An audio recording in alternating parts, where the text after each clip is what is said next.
Hey everyone, welcome back to my channel. In this video, I have the 2024 LEGO Star Wars Advent Calendar, set number 75395, retailing for $60 Canadian or $45 USD. Now obviously here we have 24 different gifts to open up, so let's turn this box around though and see what it has. And yeah, we have some decorations here with the AT-AT on the side. We have some really cool ugly Christmas sweaters that I'm excited to have in my collection.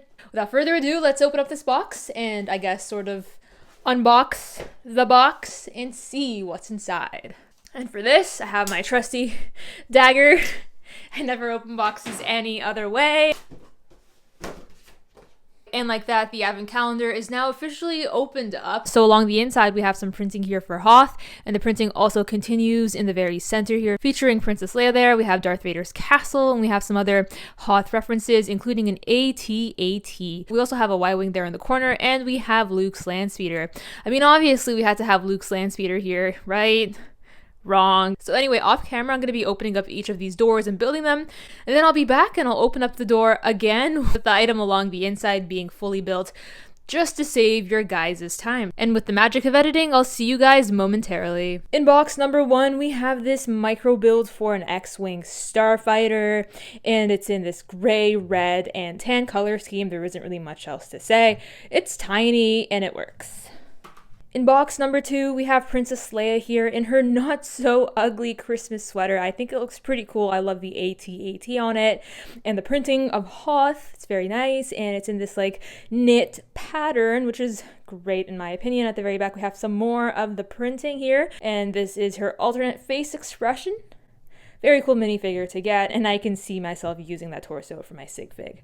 In box number 3, we have a look at a TIE fighter with the classic blue coloring amongst the blacks there. Very nice, solid little build, and it fits in very nicely with the X-Wing here, so I think that they both complement each other quite nicely and are great additions to the microscale line. And in box number 4, we have a Super Battle Droid. I think it's a very nice design for the Super Battle Droid, and it's definitely one of the cooler droids in my opinion. In box number 5, we have an AT-AT here, which I believe is one of my favorite microscale builds in this advent calendar. I love how the legs rotate with these hinges.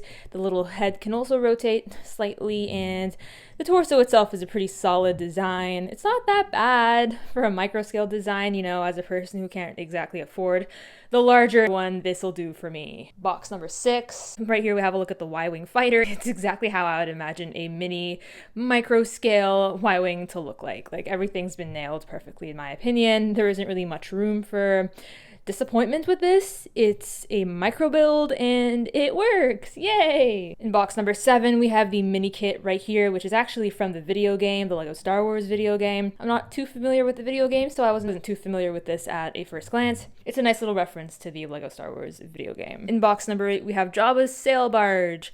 You know what this is missing? Jabba! But, you know, it works! I can see the little sails at the top there.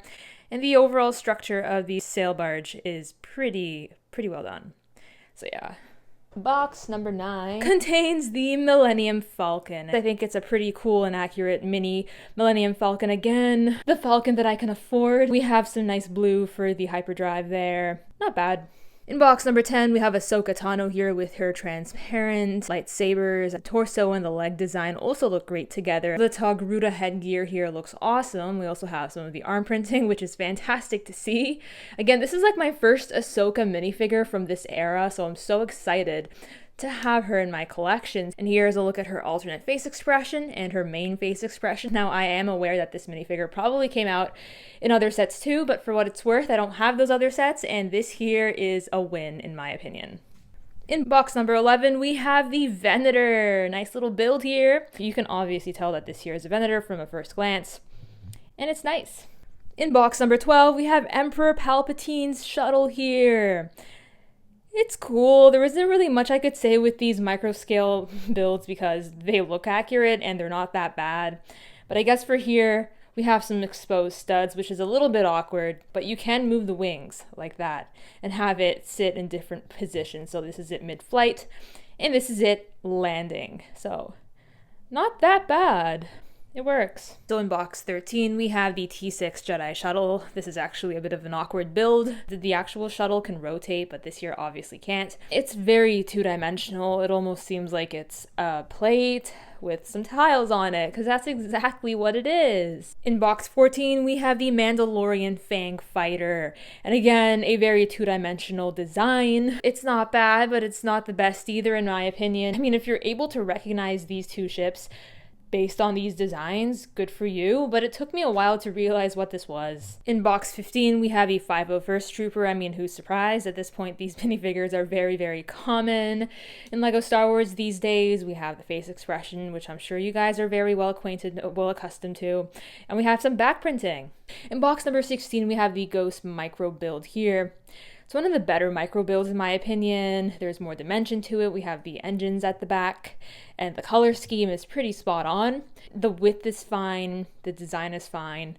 Again, I can't really judge it that much because it's a micro build here, but I'm able to recognize it, and that's what matters. In box number 17, we have Luke Skywalker here with his ugly Christmas sweater. Now, this is more on the ugly side in my opinion. I don't think it's as cool as Princess Leia's torso. As Princess Leia's torso, which had Hoth on it, I think that looks a lot cooler. This here has Tatooine with the two suns and the Tatooine landscape, or sandscape. Anyway, at the back we have a sand crawler. Perfect timing. And some more of the knit stitching there. As for the alternate face expression, here is the smile, and here is the primary face expression. Not bad. In box number 18, we have the U-Wing Micro build here. And again, I could tell it's a U-Wing. It's nice. It works for what it is. Color scheme's also on point with the yellow and the blue. It's a plate with plates on it, as are most LEGO sets. And it works. I really have nothing else to say. In box number 19, we have Yoda's Jedi Starfighter here. I genuinely do think that this is a very cool looking micro build here. It's very nice with the transparent piece there. The back also has the tiny little engine, the hyperdrive, and these little wings can also rotate slightly.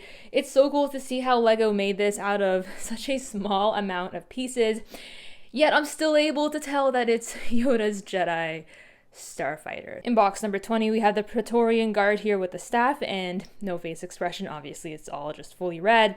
Here's a torso and leg design. At the very back, we have some back printing. And again, a pretty common minifigure to get these days from LEGO Star Wars, but a nice one at that, so that's cool. In box number 21, we have my absolute favorite build in this entire advent calendar. We have Darth Vader's castle, and I do think it looks like Darth Vader's castle. It's perfect in my opinion with the perfect usage of slopes and bricks. The back though is atrocious. Let's pretend like we didn't see that. But the front though is what matters, and the front is perfect in my opinion. And yeah, cool. In box number 22, we have the Mandalorian Razor Crest, which out of all the ships is probably on my top 3, with my top number 1 being the Millennium Falcon, number 2 being the Venator, number 3 being the Mandalorian Razor Crest, which looks awesome. I think it's great with the yellow there, but this tile seems a little bit out of place. I think it's a little too long there. If the slope piece was slightly longer, I think it'd make more sense. Apart from that though, it's a Razor Crest, and it's affordable, so yay! In box number 23, we have Luke's Land Speeder. Luke's Land Speeder features this tan color scheme along with the reds. I got bored of Luke's Land Speeder a long time ago, and this kind of like brought back some great memories. In box number 24, we have the Crimson Hawk, and I'm not too familiar with this ship. I just think it looks pretty bad because the shaping is awkward with the circular plate there. These exposed studs are just not it, in my opinion. It just makes it seem very awkward looking. It should have been covered with some kind of tile. I actually double checked the instructions to see if there was something there. It's just not covered. So yeah, this is the last build in this calendar, so it's time to wrap up the video. Well guys, that pretty much brings a wrap to the video. I'm very happy with the value that I'm seeing for this advent calendar. It's probably one of the best values that I've seen, especially for a Star Wars calendar, though I might be wrong. And in general, builds that I could see being quite desirable, like the mini Venator and then like the mini Darth Vader castle and the ghosts and stuff like that. But yeah, let me know in the comments down below what your thoughts are on this advent calendar, and if you plan on picking it up on release day, and if you think it's worth $60 Canadian or $45, USD, and I'll catch you guys in the next one. Bye for now.